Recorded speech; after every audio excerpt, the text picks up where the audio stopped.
இயேசு கிறிஸ்துவின் இனிதான நாமத்தில் இன்றைய ஆவிக்குரிய சிந்தனைக்கு உங்களை அன்புடன் வரவேற்கின்றோம். இப்போதும் ஒரு பாடலுக்கு பின்பு உங்கள் சிந்தையை தெளிவிக்கும் ஆவிக்குரிய செய்தியை கேட்கலாம்.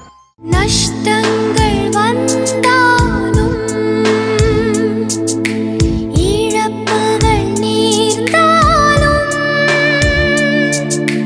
நிந்தைகள் சூழ்ந்தாலும் இழந்ததை திரும்பவும் தருவேன் நான். இழந்ததை திரும்பவும் தருவேன் நான். வெட்கப்பட்டு போவதில்லை என் மகனே, நீ வெட்கப்பட்டு போவதில்லை. வெட்கப்பட்டு போவதில்லை என் மகளே, நீ வெட்கப்பட்டு போவதில்லை. ஆண்டவர் இரட்சகருமாக இயேசுவின் இனிதான நாமத்தினால் உங்களை வாழ்த்துகிறேன். இந்த நான் நம்முடைய ஆவிக்குரிய சிந்தனைக்காக யாக்கோபு எழுதின நிருபம் 1 அதிகாரம் 17 நான் வாசிக்கிறேன். நன்மையான இந்த ஈவும் பூரணமான இந்த வரமும் பரத்திலிருந்து உண்டாகி ஜோதிகளின் பிதாவினிடத்திலிருந்து இறங்கி வருகிறது. எந்த ஒரு காரியத்தை நாம் பெற்றுக்கொள்கிறோம் என்று சொன்னால் அது தேவனிடத்திலிருந்து தான் பெற்றுக்கொள்ள முடியுமா? தேவன் கொடுக்காமல் நாம் எதையும் பெற்றுக்கொள்ள முடியாது. நம்முடைய ஜீவனை கொடுத்தவர் அவர்தான். நமக்கு வாழும்படியான வாய்ப்பை கொடுத்திருக்க எல்லாமே அவர்தான். இந்த உலகத்திலே அவரை அன்றி அணு எதுவும் அசையாது என்று சொல்லி நாம் அறிந்திருக்கிறோம்.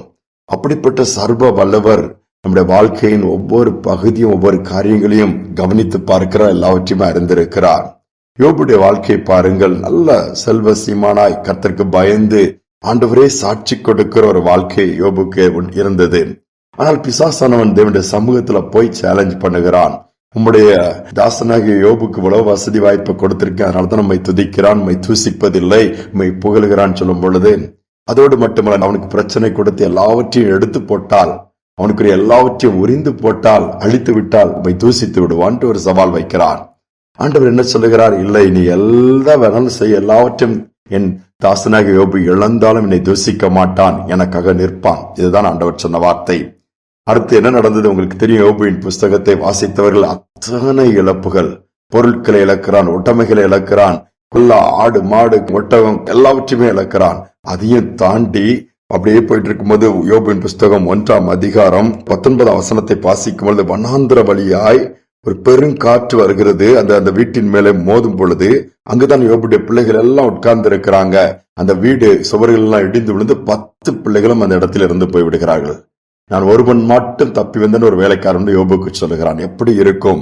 யோபு இதை கேட்டவுடனே எல்லாவற்றையும் இழந்து விட்டேன், கடைசியிலே எனக்கு ஆசீர்வாதமாக நிலையான சொத்தாக அல்லது உயிருள்ள சொத்தாக இருந்த பிள்ளைகளையும் நான் இழக்க நேரிட்டது. வஸ்திரத்தை கொள்ளித்து அங்க அழுது புலம்பிட்டு அவன் அந்த நேரத்தில் என்ன சொல்லாரு? கர்த்தர் தான் இதையும் கொடுத்தார், நான் கொண்டு வரவில்லை, கர்த்தர் கொடுத்தார். என் தாயின் வயிற்றிலிருந்து நான் வரும்போது நிர்வாணியா ஒன்றுமில்லாமல் வந்தேன், கர்த்தர் கொடுத்தார், கர்த்தர் எடுத்தார், கர்த்தருக்கு நாமத்துக்கு ஸ்தோத்திரம் என்று சொல்கிறான். பிசாசுக்கே அது ஒரு பெரிய ஷாக்காக இருந்திருக்கும். யோபு தூசிப்பான் என்று எதிர்பார்த்தது. ஆனால் யோபு தூசிப்பதற்கு பதிலாக உண்மை சொல்கிறார். கர்த்தர் கொடுத்தார், கர்த்தர் எடுத்துக் கொண்டார், நான் என்ன செய்ய முடியும், அவ்வளவுதான் என்று சொல்லி ஆண்டவருக்கு நன்றி அந்த இடத்திலும் சொல்லுகிறார். பிசாசு அந்த இடத்திலே தோற்று போகிறான். அநேக நேரத்தில் இழப்புகளை நாம் சந்திக்கும் பொழுது, இழப்புகளின் பாதைகளை கடந்து போகும் பொழுது ஏராளமான கேள்விகள் வரும். யோபு தவறு செய்ததாக வேதம் சொல்லவில்லை, யோபுடைய பிள்ளைகளும் தவறு செய்ததாக சொல்லப்படவில்லை. ஆனாலும் தேவனை அனுமதிக்கிறார். ஏன்? அவரை நாம் மறுதளிக்காமல் தொடர்ந்து நிற்க வேண்டும். ஏனால் பிசாசு நாம் ஆண்டவரை மறுதளித்து வழி விலகி போகத்தான் காரியங்களை எதிர்பார்க்கிறான். ஆண்டவர்கிட்டே போய் அப்படிப்பட்ட காரியங்களை சொல்லுகிறான். ஆனாலும் கர்த்தர் அந்த சூழ்நிலையை அனுமதிக்கும் பொழுது, நாம் நிற்கும் பொழுது பரலோகத்தின் தேவன் அதனால் மகிமைப்படுகிறார். வல்லமையாக பயன்படுத்தப்பட்ட ஒரு ஊழியக்காரருடைய வாழ்க்கையில் நடந்த சம்பவம் எல்லோருக்குமே தெரியும். விபத்தினை சந்திக்கிறார். அவருடைய மகளும் அவர் காரில் போகும்பொழுது விபத்து ஏற்படுகிறது. இவருக்கும் கைகாலெல்லாம் அடிப்படுகிறது, கையில் முறிவு வருகிறது. அதோடு மட்டுமல்ல, மகள் அந்த இடத்துல இறந்து போய்விடுகிறார். இப்படி என்ன செய்வது? துக்கம். இவர் ஊழியக்காரர் ஆகிவிட்டது, ஊழியம் செய்கிறார் ஏன் என்று உலகம் பல கேள்விகளை வைத்தது. அவர் தவறு செய்திருப்பார், அதனால்தான் இதே நடந்து விட்டது, இந்த உலகம் தான் எப்படி வேண்டுமானாலும் பேசுமே. ஆனால் நடந்தது என்ன தெரியுமா?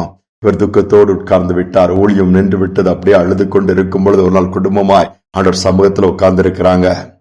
ஏன் ஆண்டவரை இப்படிப்பட்ட ஒரு சூழ்நிலை, எங்களால் இதை தாங்கிக் கொள்ள முடியவில்லை, இதை விட்டு வெளியே வர முடியவில்லை என்று சொல்லும் பொழுது ஆவியானவர் பேசுகிறார். என்ன பேசுகிறார்? மகனே, நான் இதை அனுமதித்தேன். ஏன் தெரியுமா? பிசாசானவன் என்னிடம் சவால் விட்டான்.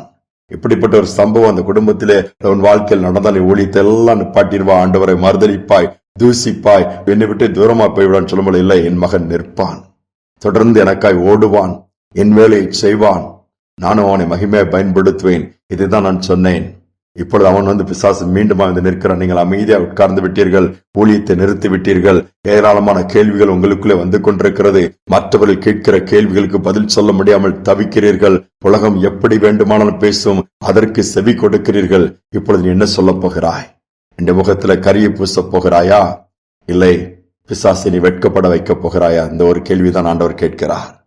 உடனே இந்த ஊழியர் புரிந்து கொண்டு, சாரிலால் என்ன மன்னிச்சிருங்க, எந்த சூழ்நிலையிலையும் நாம மறுதளிக்க மாட்டேன், நான் இதை ஏற்றுக்கொள்ளுகிறேன், தொடர்ந்து உடைய ஊழியத்தை செய்வேன் சொல்லுகிறார். ஆண்டவர் சொல்லுகிறார், உன்னுடைய மகள் என்னுடைய சமூகத்தில் இளைப்பாருகிறார், சந்தோஷமா இருக்கிறார். ஒரு நாள் நீயும் அங்குதானே வரப்போகிறாய், கொடுத்த காலவரை சந்தோஷமாய் ஓடு என்று சொல்லி மறைந்து விட்டார்.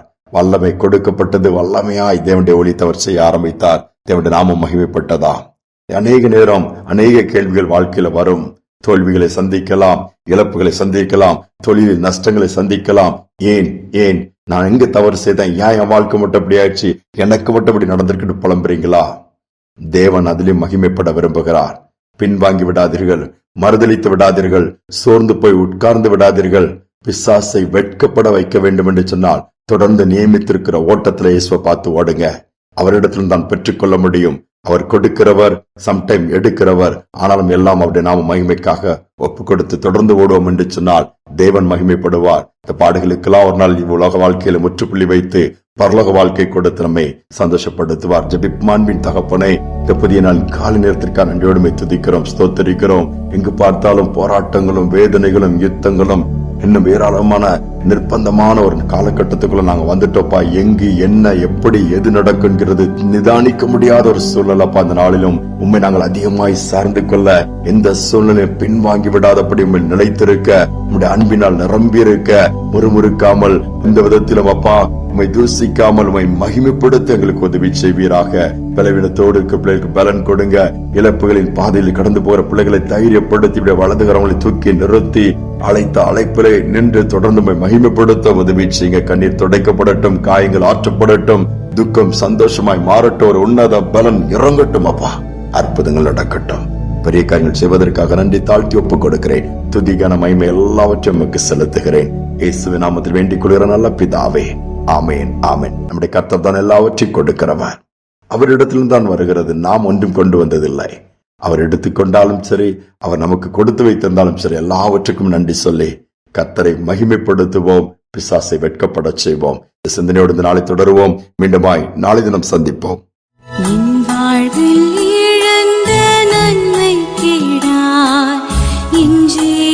நாட்களில் உழைப்பேனே, நீ தந்த ஈவு வரங்கள் யாவும் உம் பணி சிறந்திட முற்றும் தந்தே.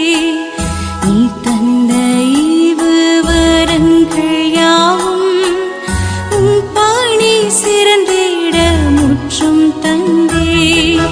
அனைத்தும் கிறிஸ்துவுக்கே